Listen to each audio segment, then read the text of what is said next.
जय श्री राम। आज मैं आप सबको श्रीमद् भगवद गीता के 11वें अध्याय का पाठ सुना रही हूँ। यह अध्याय थोड़ा सा बड़ा है लेकिन बहुत महत्वपूर्ण है, इसलिए ध्यान से सुनिएगा। अर्जुन ने कहा, हे भगवान, मुझ पर कृपा करके अत्यंत गुप्त अध्यात्म विषयक वचन जो आपने कहे उनसे मेरा मोह दूर हो गया है। हे कमल नेत्र, मैंने जीवों की उत्पत्ति और नाश का कारण और आपका अक्षय महात्म्य आपके मुखारविंद से विस्तार पूर्वक सुना। हे पुरुषोत्तम, आपने जैसा अपना वर्णन किया वह आपका रूप देखने की मेरी इच्छा है। हे योगेश्वर, हे मधुसूदन, आप यदि मुझे उसको देखने योग्य समझे तो आप अपना वह अव्यय रूप मुझे दिखलाइए। श्री भगवान ने कहा, हे पार्थ, नाना प्रकार के दिव्य रूपों को देख। हे भारत, तुम वसु, रुद्र, अश्वनी कुमार, मरुदगण और पहले कभी न देखे हो ऐसे आश्चर्यजनक रूपों को देखो।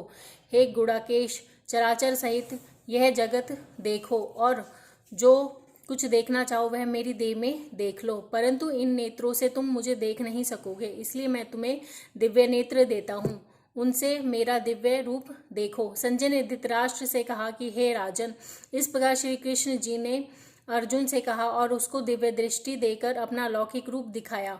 उस विश्व रूप के अनेक मुख और अनेक नेत्र थे, उसमें अनेक अद्भुत दृश्य थे। देह पर अनेक अनेक सुंदर आभूषण और आयुध सुसज्जित थे। देह पर दिव्य दिव्य मालाएं, वस्त्र, दिव्य गंध शरीर पर लगे थे। उस समस्त आश्चर्य में अनंत देव के सब और मुख दिखाई देते थे। आकाश में यदि हजारों सूर्य की प्रभा एक साथ हो तो उस महात्मा की प्रभा की समता न कर सकेगी। उस समय अर्जुन ने देवादिदेव के शरीर में अनेक प्रकार से विभक्त इस समस्त जगत को एकत्रित देखा।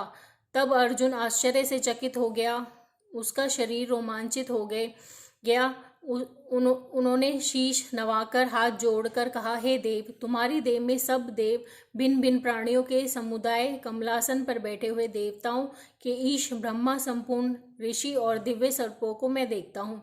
हे विश्वेश्वर, तुम्हारे अनेक भुज, अनेक उदर, अनेक मुख, अनेक नेत्र हैं। तुम्हारा रूप अनंत है, तुम्हारे अंत और आदि को नहीं देखता, किंतु समस्त विश्व में तुम्हारे रूप को देखता हूँ। तुमको किरीट युक्त गदा चक्र धारे, चारों ओर से देदीप्यमान तेजोराशि में सर्वत्र चमकते हुए अग्नि और सूर्य की भांति प्रकाशवान, दुर्निरीक्ष और अपरंपार देख रहा हूँ। मेरे मत से तुम ही ब्रह्म जानने की वस्तु, विश्व के महान आधार, नित्य सनातन धर्म के रक्षक, पुराण पुरुष हो। मैं आपको आदि, मध्य और अंत से रहित अनंत शक्ति, अनंत भुज, चंद्र, सूर्य नेत्र, जिसके कांतिमान अग्नि के सदृश मुख वाला आपके तेज से इस संपूर्ण संसार को तपते हुए देख रहा हूँ। हे महात्मन, पृथ्वी और आकाश के मध्य की वह अनंत और संपूर्ण दिशाएं आप से ही व्याप्त हो रही हैं। आपका यह अद्भुत और उग्र रूप देख तीनों लोग व्यथित हो रहे हैं। यह देवी देवताओं के समूह तुम्हारी शरण में आ रहे हैं, उनमें कितने भी भयभीत होकर हाथ जोड़कर आपकी से प्रार्थना कर रहे हैं। महर्षियों और सिद्धों का समूह स्वस्ति कहकर नाना प्रकार से आपकी प्रशंसा कर रहा है। रुद्र, आदित्य, वसु, साध्य, विश्वदेव, अश्वनी, मारुत पिता, गंधर्व, यक्ष, असुर, सिद्ध इनके संग विस्मित होकर आपकी ओर टकटकी लगाकर देख रहे हैं। हे महाभावो, अनेक नेत्र, अनेक बाहु, अनेक जांघ, अनेक पेट, कराल, दंत युक्त आपका यह विशाल रूप देख सब अत्यंत भयभीत हो रहे हैं और मैं भी घबरा रहा हूँ। आकाश तक पहुँचे हुए प्रकाशमान अनेक वर्णों में फैलाए हुए मुख को, अत्यधिक तेज वाले विशाल नेत्र युक्त तुमको देखकर हे विष्णु, मेरा जी घबरा रहा है। मुझे धैर्य धरा नहीं जाता और चित्त स्थिर नहीं होता। हे देवेश, हे जगन्निवास, भयंकर डाड़ों वाले और कालाग्नि के सदृश आपके मुख को देखकर मुझे दिशा नहीं सूझती, मैं शांति को नहीं पाता। अतएव मुझ पर दया करो। धृतराष्ट्र के दुर्योधनादिक पुत्र अपने 7 राजाओं सहित और भीष्म, द्रोण और कर्ण और हमारी ओर के मुख्य मुख्य योद्धा बड़ी बड़ी दाढ़ों से युक्त विकराल आपके मुख में शीघ्रता से प्रवेश कर रहे हैं और उनमें कितने ही लोग आपके दांतों में दबकर ऐसे दिखाई देते हैं मानो उनका शरीर चूर्ण हो गया हो। जैसे नदियां की अनेक जलधाराएं समुद्र की ओर बहती हैं, वैसे ही ये मनुष्य लोग के वीर आपके प्रज्वलित मुख में प्रवेश कर रहे हैं। अग्नि में पतंगे जैसे गिरते हैं, सब लोग भी आपके नाश अपने नाश के लिए आपके मुख में बड़ी तेजी से प्रवेश कर रहे हैं। हे विष्णु, जलते हुए मुखों से चारों ओर से सब वीरों को निगलकर आप जीभ चाट रहे हैं। आपकी तीक्ष्ण प्रभाएं समस्त संसार को तेज से व्याप्त कर तृप्त कर रही हैं। यह भयानक रूपधारी आप कौन है? मुझे कहो। हे देववर, आपको नमस्कार है।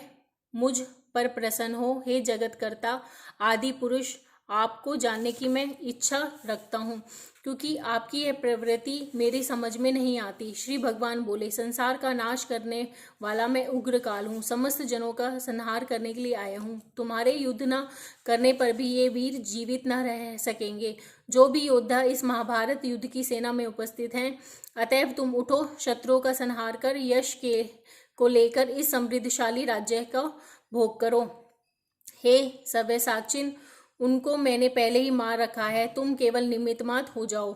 मेरे मारे हुए द्रोण, भीष्म, जयद्रथ, कर्ण और अन्य योद्धाओं को मारो, घबराओ मत, युद्ध करो, तुम संग्राम में शत्रुओं को जीतोगे। संजय ने कहा, इस प्रकार श्री कृष्ण जी के वचन सुन मुकुटधारी अर्जुन हाथ जोड़कर कंपित और भयभीत हुए साष्टांग प्रणाम कर नम्रता पूर्वक बोले, हे ऋषिकेश, आपके गुणगान करने से सब संसार प्रसन्न और प्रेममग्न हो रहा है। राक्षस डर कर दिशाओं की ओर भाग रहे हैं और सिद्ध आपको नमस्कार करते हैं, सो ठीक है। हे महात्मन, हे अनंत, हे देवादिदेव, हे जगन्निवास, आप ब्रह्मा से भी श्रेष्ठ हो, आपको देवता क्यों न नमस्कार करें।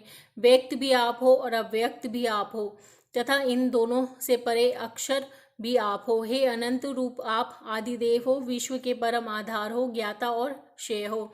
श्रेष्ठ स्थान आप हो, विश्व का विस्तार करने वाले आप हो। आप वायु, यम, अग्नि, वरुण, चंद्र, ब्रह्मा जी के भी पिता हो। आपको नमस्कार है, फिर भी बार बार नमस्कार है।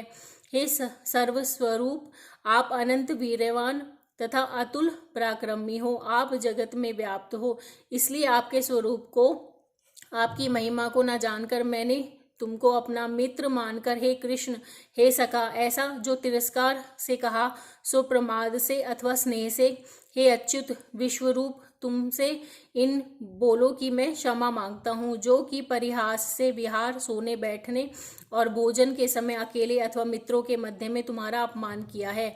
तुम इस स्थावर जंगम रूप लोक के पिता, पूज्य और महान गुरु हो। त्रिलोकी में भी तुम्हारे समान कोई नहीं है, तुमसे अधिक अतुल प्रभाव कहाँ से होगा। इसलिए हे ईश, तुमको सिर झुकाकर प्रणाम करके यही प्रार्थना करता हूँ कि मुझ पर कृपा करो। हे देव, जैसे पिता पुत्र पुत्र के, मित्र मित्र के और प्रिय प्रिय के अपराध को क्षमा करता है, वैसे ही तुम मेरे अपराध को क्षमा करो। हे देव, पहले कभी नहीं देखा ऐसा आपका रूप देखकर रोमांचित हूँ और भय से मेरा मन व्याकुल भी है, इसलिए वही पहला रूप मुझे दिखाओ। और हे देवेश, आप प्रसन्न हो जाओ। हे सहस बाहु, हे दिव्य मूर्ति, मैं फिर आपको वही किरीट, गदा और हाथ में चक्र धारण किए हुए देखना चाहता हूँ।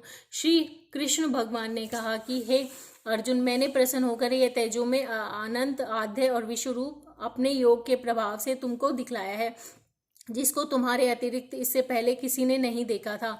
हे पांडवों में श्रेष्ठ, मनुष्य लोक में तुम्हारे सिवाय कोई वेदों के अध्ययन, दान, आग्नाहोत्रादि और घोर तपों को करके भी यह रूप धारण किए मुझको नहीं देख सकता। मेरा ऐसा भयानक रूप देख तुम व्याकुल और मूढ़ न हो। भय त्याग प्रसन्नचित होकर तुम फिर मेरा वही रूप देखो। संजय ने कहा, श्री कृष्ण ने फिर अपना चतुर्भुज रूप दिखलाया और सौम्य रूप धारण कर उस महात्मा ने अर्जुन को, जो भयभीत था, धीरज बंधाया। अर्जुन ने कहा कि हे जनार्दन, आपके सौम्य दिव्य मंगल रूप को देखकर अब मैं प्रसन्नचित हो स्वस्थता को प्राप्त हुआ। श्री कृष्ण जी बोले, हे अर्जुन, मेरा यह विश्व रूप तुमने जो देखा है, इसका दर्शन संभव नहीं है। देवता भी इस रूप के दर्शन की आकांक्षा करते हैं। हे अर्जुन, जैसे मेरा रूप तुमने देखा है, ऐसे रूप को वेदाध्ययन, तप, दान व यज्ञादि कर्म द्वारा देखना भी असंभव है। हे अर्जुन, हे परम तप, मेरा जो विश्व रूप है उसको मनुष्य अनंत भक्ति द्वारा जान सकते हैं और तत्व ज्ञान द्वारा इसमें लीन हो सकते हैं। हे अर्जुन, जो कोई मनुष्य मेरी ही भक्ति के लिए कर्म करते हैं, मुझी को सर्वोत्तम मानते हैं, मुझ में ही भक्ति रखते हैं, सर्व संसारिक सुखों से मुख मोड़ चुके हैं, संपूर्ण प्राणी मात्र से वैर त्याग चुके हैं, वे ही मुझको प्राप्त करते हैं। ये पाठ समाप्त हुआ। जय श्री राम। अब सब खुश रहिए, प्रसन्न रहिए।